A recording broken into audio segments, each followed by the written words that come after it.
Spotlight time here on KRWC, and we're kind of doing double duty today. We're going to have a two-part spotlight, and I believe we have Wright County Public Health coming in after a little bit. But before that, we're going to have a very interesting spotlight with some Spanish-speaking students and their adult leaders, and we welcome John. And tell us a little bit about yourself and what kind of program we've got going here with the kids. Okay, my name is John Fitzer. I'm a high school Spanish teacher in Delano, and for the last 21 summers, I've worked with a company in Spain called Interway, and local company is ISE. And what we do is students, we have 10 high school students from Spain each year that come to the Delano area. We've had students in Buffalo, Delano, Wayzata, Orono, over the years, and when the students are here, I find a host family for them, and then we coordinate activities. We make sure they get a Minnesota experience. So what would you want if you came to Minnesota? Hot dish. Yeah, definitely. Have they eat a had lot that? of that. They've had, I'm sure they have. Because I'm not originally from Minnesota, and when I first came here, I wondered, what is this hot dish everyone talks about? It was a mystery, and then I finally found out it's just a casserole. It was disappointing to me, but But Just no. a fancy word, yeah. Exactly. So things like that, we've got many cultural differences, even within states within the U.S., let alone countries. Definitely. So. And a lot of the kids will, one of the experiences a lot of them have here is camping, obviously, and a lot of their families say camping and fishing and boating, and they don't have a lot of that in Spain. I know they have some, but I'm sure Louise could address that. But Yeah, okay. And we also have Louise in studio here. And why isn't there a lot of camping in Spain, Louise? Is it because rocky terrain, or what do you think? Well, believe it or not, Okay. Spain is. Do you want to get right on that mic, like real close, like you're eating it? There you go. Okay. Oops. Believe it or not, Madrid is pretty mountainous, and it's a pretty mountainous country, and the weather's great being on the Mediterranean coast. So, camping's big in Spain, and the kids are used to that. And so being outdoors is just part of our culture, too. And I guess that when we get to Minnesota, everyone's so excited about the warm weather in the summertime that they all go up north and go to their cabins and enjoy their lakes, and the kids love that too. Mm-hmm. Is the weather much like it is in Spain? I would say that the temperature is pretty much the same in the summertime, but the humidity in this part of the country is terrible for Pretty us. bad. Yeah, Madrid.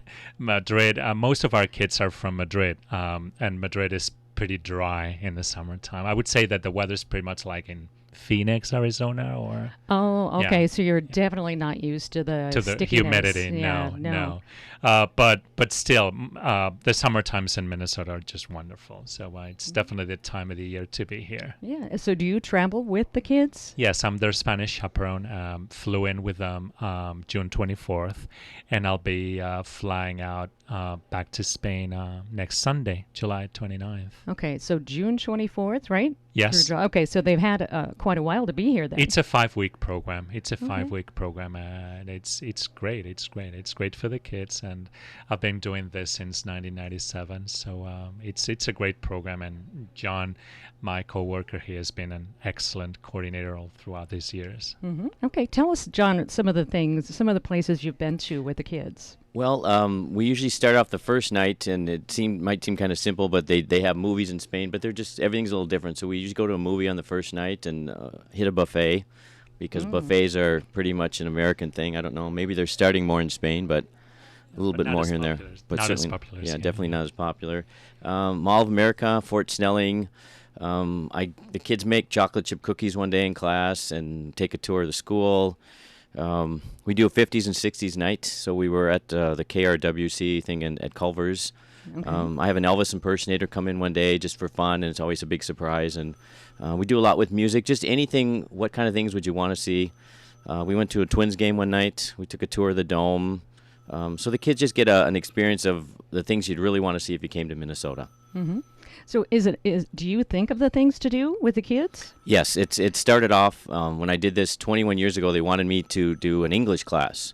And the first year, I would say it didn't go as well as I thought, because the kids were from all different levels of English ability. And I think trying to teach kids when they're on vacation, in a sense, and they're really not on vacation, they're here to be with the families and things, but to try to have a regular English class, I thought was really challenging and difficult. So I proposed this idea to the local company, and make it more of a cultural learning, and they have responsibilities. They have, when they watch a movie, they have to write a report on it when they're done in English. So there's a way to get them to use the English at the same time. So, and it seems like it's gone quite well. I think the program is pretty popular in general. It is. It is. And Luis is absolutely a wonderful person to work with. I enjoy working with him. He does a great job with the kids too. Okay, sounds good. So was it hard to think of things to do? Because sometimes if you live in a place, you don't look at, things that are, you don't think they're that fun, I guess is what I'm trying to say, Yeah.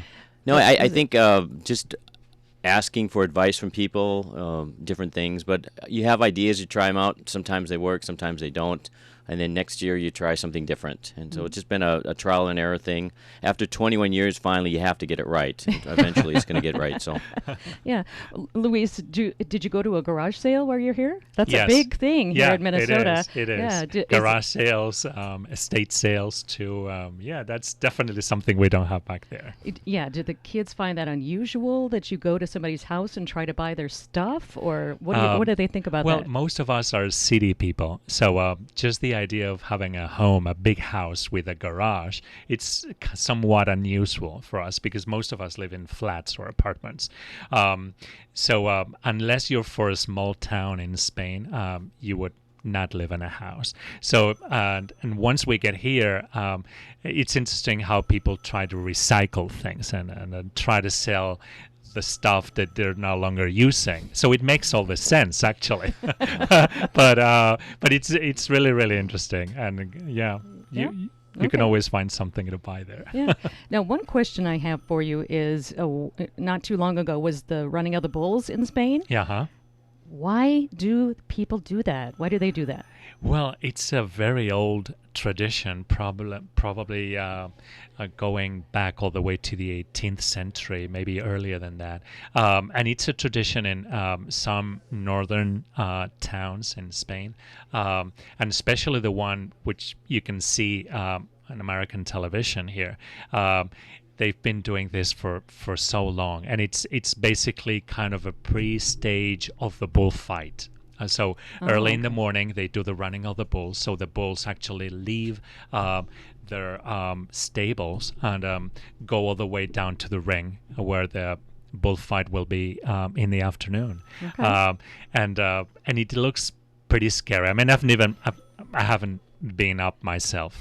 I've never been to Pamplona, the city where the running of the bulls is. And but yes, it's become a huge event, and people from all over Europe, and I would say from the United States too, try to go there and catch some running. And yep. So kind of a cultural experience for Americans. Oh, it definitely is. And I think it's become so popular because it must have been Ernest Hemingway, the first one who actually was there, saw it, loved it, and pretty much wrote about it in his newspaper reports when he was a news reporter for the American newspapers. So yeah, that's why it's become so popular with Americans too. Okay, well, they answered one of my questions right off the bat. So why don't we bring in what was the lady's name that came with you? I'm sorry. Sophie. Sophie. Why don't we bring in Sophie and bring her in, and So Sophie, are you also from Spain? Or are you from America? I'm from Minnesota. All right. Right at home. So tell us how you're involved in this program. I am the hosting coordinator for ISE, Intercultural Student Experiences. So we bring students from Spain, France, and Germany, actually, and place them in family stays all over the United States. So Minnesota and elsewhere. So if someone's listening, let's say a family here in Wright County, and they're interested in sending their child on one of these experiences, do you do that as well? Yep. ISE also organizes programs abroad. They're immersion programs for the most part. So they're based on learning the language and really getting an authentic cultural experience. So just like the students here from Spain are living with families, that's what our students do, our American students do when they go abroad as well. And we take mostly school groups. So John takes his kids to Spain. And yeah, I mean, kids can sign up to go on programs over So- there as well. On the web, is there a web address they can go to? I believe it's isemn.org. Okay. www.isemn.org. And the organization is Intercultural Student Experiences. Okay. Sounds good. It's becoming very popular here in Minnesota? Or is it a nationwide thing? Or is it just here in Minnesota? Yep, we work with schools all over the U.S. and some abroad, actually, in fact. But I would say travel abroad with students. I'm sure John can speak to that better, but that world language teachers are certainly interested in getting their students out into the world to speak the language and see the real deal. Yeah, one thing I wanted to make sure when my kids graduated is that they had an intercultural experience, because our world is so global today that you can hardly go through life without, going or talking to someone from another country. So that's very important. Absolutely. Okay. All right. I thought you'd comment more, but I said it, I guess. So- No, I mean, it's true. And I think, again, hosting is a great way for families to be able to bring that home, that not only their students going abroad, but then it becomes a family experience. And I know, especially in Delano and around that community, it really does impact the full community to have the students come in and spend the time there. Mhm. Did you take them to Lenny's for some ice cream? They went to Lenny's. I think most of them do that on their own, though. The families okay. will take their kids around. They have a lot of time with their family. And so Okay. they'll do the 4th of July in Delano, and they do a lot of things. And I'm guessing most of them sometime have been there, whatever they do in town there. All right. Well, sounds good. Yeah. Thanks for how did you get involved in this? What did you study in school? I studied French, actually, but which we work with French students as well. But much of my worldview and my experiences and how I got here were shaped from my time abroad, and much of my time abroad was spent in family stays. So I just feel really strongly about bringing that experience to other people and making it accessible and available, regardless of if you can travel or not, that those experiences are available across borders and boundaries. And I'm glad that we can bring them home to here as well. Yeah. Because, our son went to China, and our daughter went to England, France, and Italy. And they always talk about that trip. Years later, they're still talking about that trip. It still has impacted their lives. So that's something that these kids will probably talk about for years and years.